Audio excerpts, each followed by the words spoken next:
Certains monuments ne sont pas juste beaux, ils sont les témoins d'une histoire incroyable, presque trop dingue pour être vrai. Et parmi eux, il y en a un qui sort clairement du lot, construit non pas pour montrer la puissance d'un empire, mais plutôt pour témoigner d'un amour éternel. Derrière son éclat de marbre blanc, ce mausolée cache des secrets qui intriguent encore. Pourquoi Shah Jahan, l'un des plus grands empereurs moghols, a dédié une si grande partie de sa vie à construire cet endroit? Comment cette merveille a-t-elle réussi à survivre à l'épreuve des siècles entre guerre, pollution et temps qui passe? Aujourd'hui, direction l'Inde pour découvrir une merveille du monde qui, comme la Grande Muraille de Chine, dépasse largement ce qu'on voit à l'œil nu. C'est une histoire d'amour fou, mais aussi d'ambition et de pouvoir. Alors préparez-vous parce qu'on part ensemble explorer les mystères et la magie du Taj Mahal.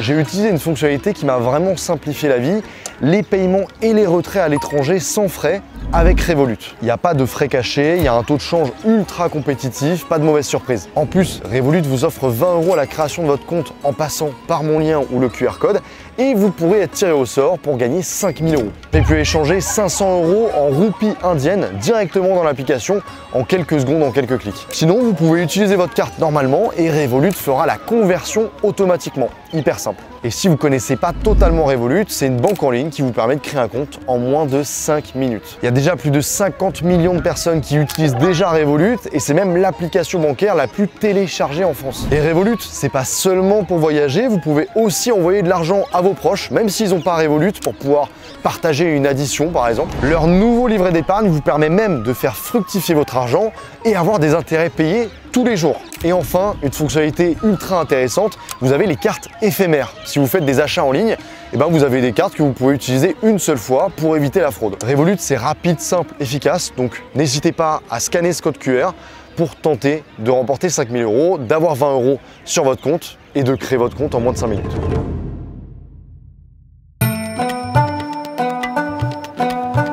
Pour comprendre vraiment l'histoire du Taj Mahal, faut d'abord remonter loin, mais genre vraiment loin. Tout commence avec l'Indus, ce grand fleuve qui descend de l'Himalaya et finit sa course dans la mer d'Arabie. Et c'est sur ces rives qu'il y a plus de 4000 ans, une des premières grandes civilisations du monde est née. La civilisation de l'Indus. Les villes comme Mohenjo-Daro et Harappa étaient carrément modernes pour l'époque. Elles avaient des rues bien droites, des égouts, des systèmes de drainage, bref, c'était tout hyper avancé. Mais tout ça disparaît mystérieusement vers 1500 ans avant Jésus-Christ. Et là, une nouvelle histoire commence. C'est là qu'arrivent les Aryens, un peuple qui vient d'Asie centrale. Ils amènent avec eux les Védas. C'est des textes sacrés qui vont devenir la base de l'hindouisme. Ils parlent une langue ancienne, le védique, qui est l'ancêtre du sanskrit. Cette langue, on la retrouve encore gravée sur certains temples.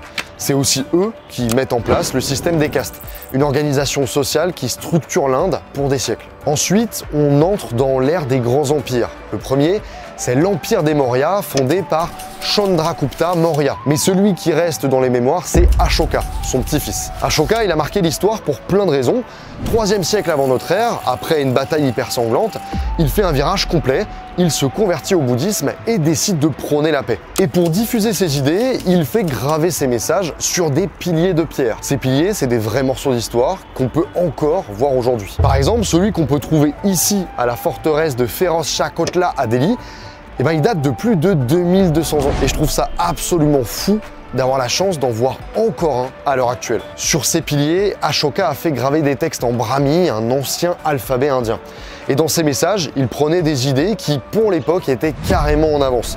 La non-violence, le respect de toutes les religions et le bien-être de ses sujets. Ces piliers étaient placés à des endroits stratégiques, routes commerciales, carrefours, lieux religieux, là où il y avait le plus d'impact. Actuellement, il reste seulement 19 piliers avec des inscriptions et 6 ont encore leur chapeau décoré de lions, de taureaux ou encore d'éléphants. Ce sont des symboles de force, de noblesse et des valeurs spirituelles qu'Ashoka voulait transmettre.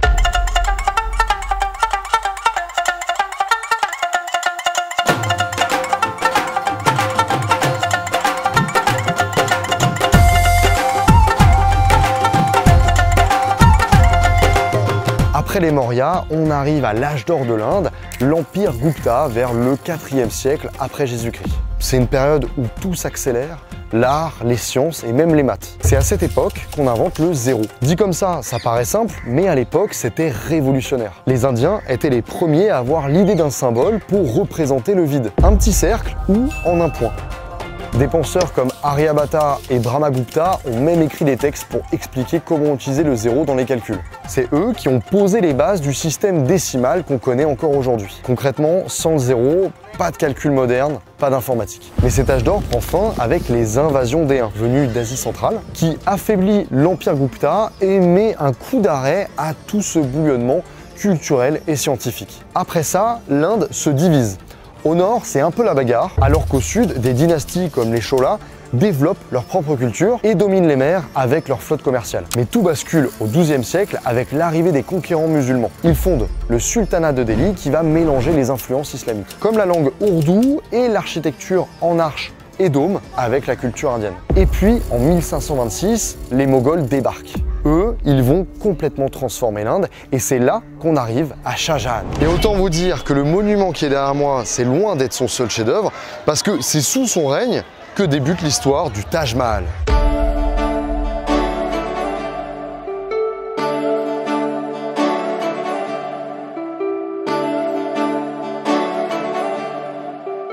Les Moghols, eux, ils ne font pas juste que conquérir, ils transforment l'Inde. Les Moghols, c'est une famille qui descend à la fois de Genghis Khan, qui a d'ailleurs déjà fait parler de lui dans l'évolution de la muraille de Chine. Ils descendent aussi de Tamerlan, un autre grand guerrier d'Asie centrale. Ils débarquent en Inde au début du XVIe siècle, menés par le tout premier empereur moghol, Babur.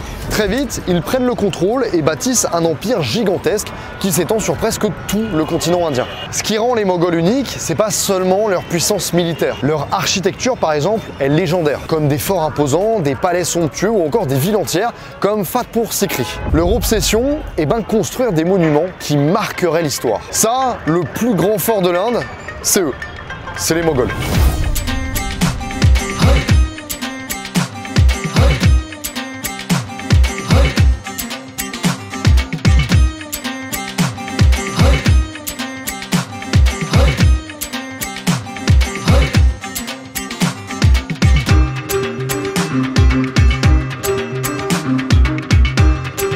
En 1628, Shah Jahan, petit-fils d'Akbar, monte sur le trône. Il hérite d'un empire stable, riche et incroyablement puissant. Mais Shah Jahan, ce n'est pas seulement un empereur ambitieux, c'est un homme qui avait un goût prononcé pour tout ce qui est beau. Luxe, art, architecture, il voulait que tout ce qu'il touchait soit grandiose. Et c'est dans ce contexte que son histoire avec Mumtaz Mahal entre en scène.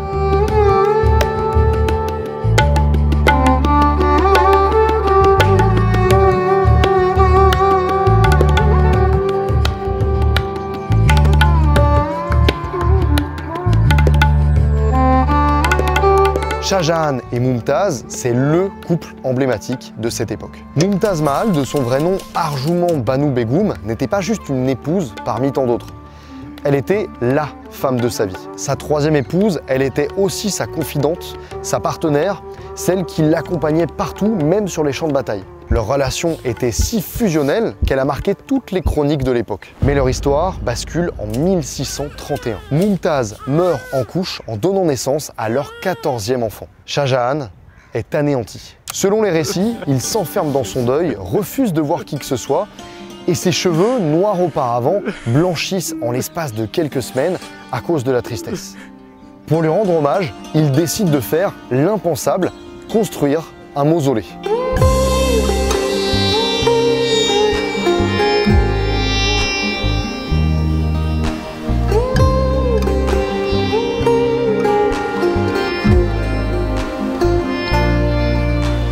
Un mausolée, c'est tout simplement un grand monument funéraire. C'est un bâtiment construit pour abriter la tombe d'une ou plusieurs personnes importantes. Un mausolée, c'est souvent une œuvre architecturale très élaborée, conçue pour honorer la mémoire de la personne enterrée et montrer son importance. Et c'est donc ce que Shah Jahan a fait à la hauteur de l'amour qu'il lui portait. Un monument qui défierait le temps, le Taj Mahal.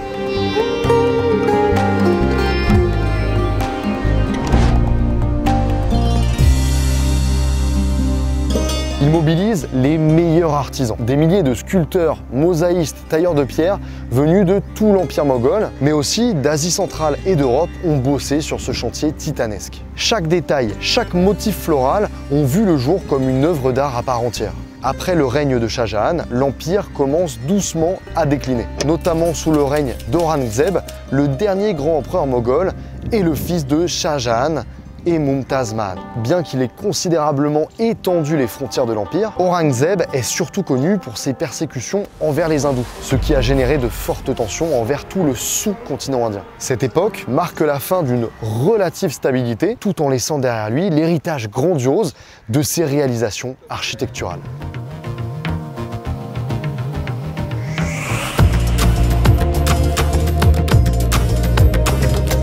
Le Taj Mahal, c'est un monument qui a l'air tout droit sorti d'un rêve. Il est posé à Agra, en Inde, juste à côté du fleuve Yamuna. Ce fleuve, d'ailleurs, il n'est pas là juste pour faire joli. En fait, son eau reflète le Taj Mahal et crée une ambiance un peu magique. C'est exactement ce que voulait Shah Jahan quand il a décidé de créer ce mausolée pour sa femme, Mumtaz Mahal. Son nom renforce aussi son côté mystique. D'origine persane, Taj signifie couronne et Mahal, palais, ce qui en fait littéralement un palais à couronne. Une image qui colle bien avec ses 4 minarets au coin du bâtiment, rappelant la forme d'une couronne. Pourtant, à l'origine, il s'appelait autrement Roseh Munawwara. La construction du Taj Mahal, c'est une vraie aventure. Terminée en 1648, elle a mobilisé plus de 20 000 artisans et 1000 éléphants pour transporter les matériaux. Le marbre blanc, la star de ce monument, vient des carrières de Makrana au Rajasthan. Il a été choisi pour sa pureté et sa capacité à refléter la lumière, ce qui lui donne un effet magique tout au long de la journée. Le matin, il a des reflets rosés. À midi, il a un blanc éclatant, presque aveuglant. Au coucher du soleil, il prend des teintes dorées et sous la lumière de la lune, il brille comme une pierre précieuse. Il prend vie tout au long de la journée et permet d'offrir un spectacle unique du matin au soir aux visiteurs. Ce marbre blanc symbolise aussi des choses fortes en Inde, notamment le deuil, la pureté ou encore la paix. Contrairement aux autres monuments en grès rouge, le choix du marbre blanc marquait en plus une volonté de Shah Jahan de vouloir appuyer son originalité et sa puissance. Et quand on regarde de plus près, on remarque que le marbre est décoré de pierres précieuses et semi-précieuses venues du monde entier. On y trouve du lapis-lazuli d'Afghanistan, du jade de Chine, de la turquoise du Tibet, toutes incrustées dans le marbre avec une précision folle grâce à une technique italienne appelée pietra dura. En plus de ces détails précis, ce qui frappe quand on fait la visite, c'est la grandeur. Vraiment, le monument est imposant et impressionnant, mais aussi la symétrie parfaite du Taj Mahal. Tout est super bien aligné, les jardins, le mausolée, les bassins,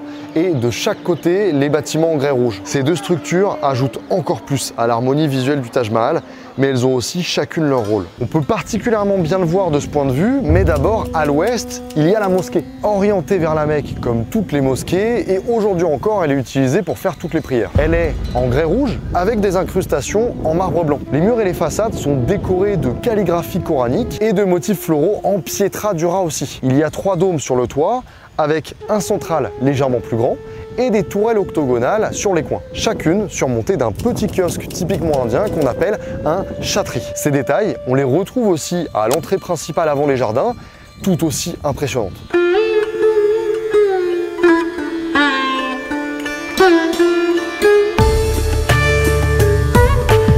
Ensuite, de l'autre côté, à l'est, on trouve le pavillon des invités qu'on appelle aussi le Mimam Khana. Contrairement à la mosquée, pour le coup, lui, il ne sert pas à la prière. C'est un bâtiment purement symbolique, uniquement dans le but de respecter la symétrie parfaite du lieu.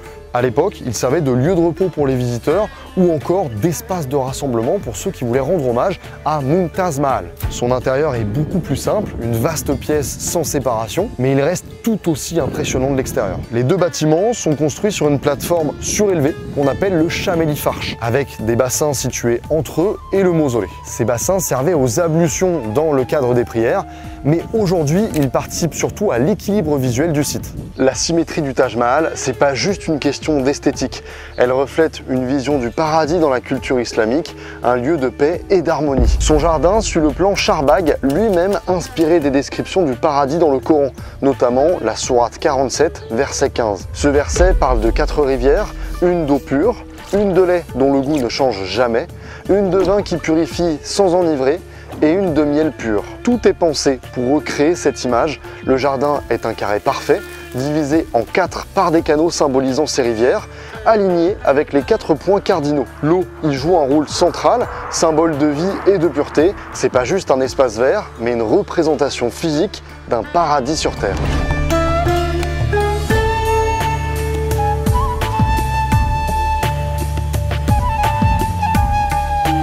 Il combine donc des éléments islamiques, comme ceux qu'on a cités juste avant, ou encore des éléments hindouistes, ce qui montre bien la diversité de l'Inde à l'époque. Côté islamique, on retrouve également les 4 minarets hauts de 43 mètres qui entourent le mausolée. Ils sont même légèrement inclinés vers l'extérieur, un détail malin pour éviter qu'ils ne tombent sur le bâtiment en cas de tremblement de terre. Les façades sont décorées de calligraphie coranique gravée dans le marbre noir.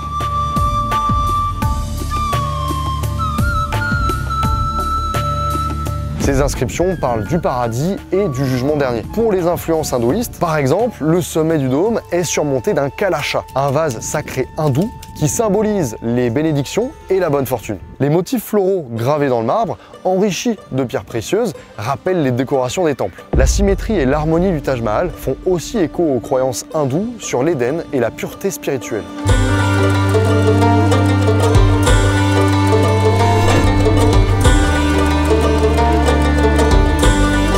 Le Taj Mahal, construit au XVIIe siècle, c'est clairement la fierté des Moghols. Pendant des générations, ils symbolisaient leur puissance et leur âge d'or. Mais comme souvent, l'histoire n'a pas toujours été sympa avec lui. Au XVIIIe siècle, quand l'empire moghol commence à décliner, l'Inde attire les grandes puissances européennes. Français, portugais, hollandais, tout le monde veut sa part du gâteau. Et finalement, ce sont les Britanniques qui prennent le dessus, notamment avec leur compagnie des Indes orientales. L'Inde devient une colonie exploitée pour ses richesses, et là franchement, le Taj Mahal passe complètement à la trappe.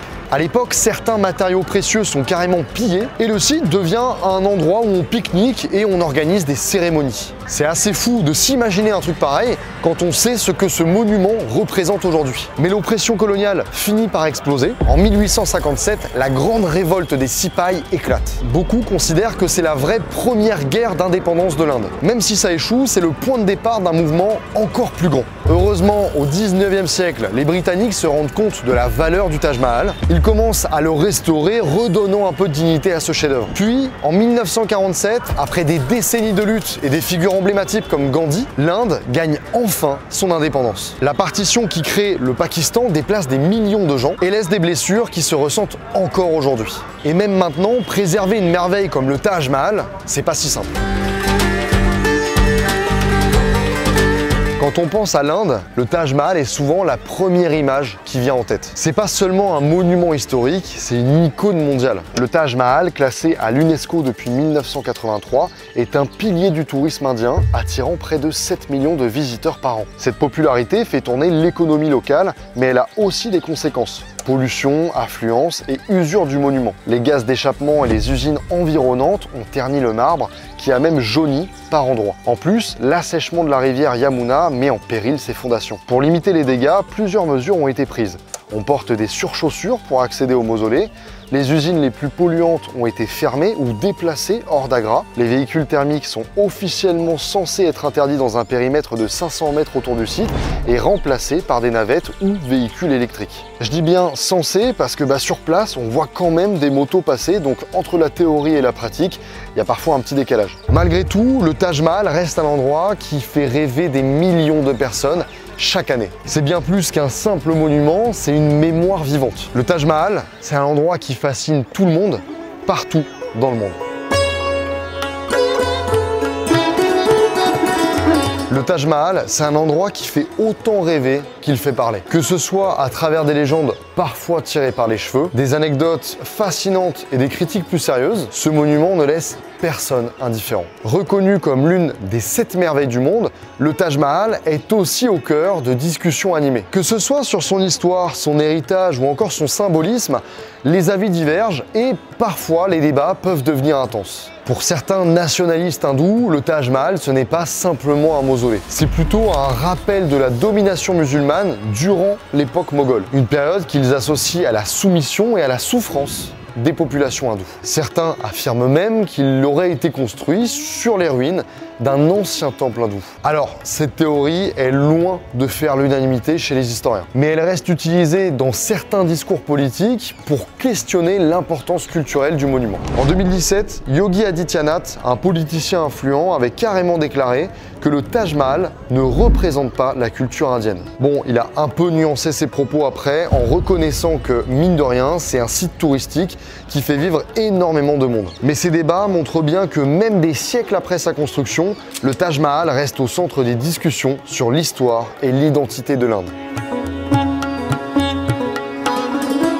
Mais ce n'est pas tout, certaines voix féministes ont aussi pris le Taj Mahal pour cible. Elles rappellent que Mumtaz Mahal, à qui ce monument est dédié, a été mariée à seulement 14 ans, a passé sa vie à enchaîner les grossesses et est morte à 39 ans après la naissance de son 14e enfant. Mais pour ces militantes, on parle plutôt de sacrifices et de normes patriarcales que d'une vraie histoire d'amour. Et puis, célébrer un monument construit par un homme qui avait un cercle intime de plus de 2000 femmes, c'est aussi un peu difficile à digérer pour certains. Certains rappellent aussi que la construction du Taj Mahal aurait impliqué des sacrifices humains et économiques importants, avec des taxes élevées imposées aux populations locales et des travailleurs soumis à des conditions éprouvantes. Malgré ces remises en question qui touchent à des sujets graves et importants, le Taj Mahal reste une source inépuisable de fascination. Il continue d'être entouré d'un halo de mystère et de légendes qui alimente l'imaginaire collectif depuis des siècles. Par exemple, la fameuse histoire du Taj Noir.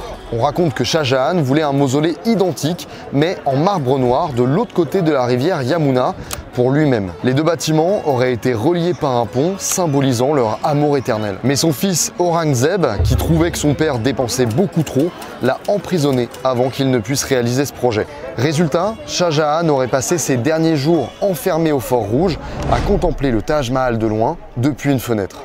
La seule chose qu'on sait réellement, c'est qu'il a été emprisonné ici pendant 8 ans avant de mourir. Enfin, petite anecdote sympa, selon une croyance locale, si tu regardes le Taj Mahal en faisant un souhait tout en ayant un cœur pur, ton souhait pourrait se réaliser.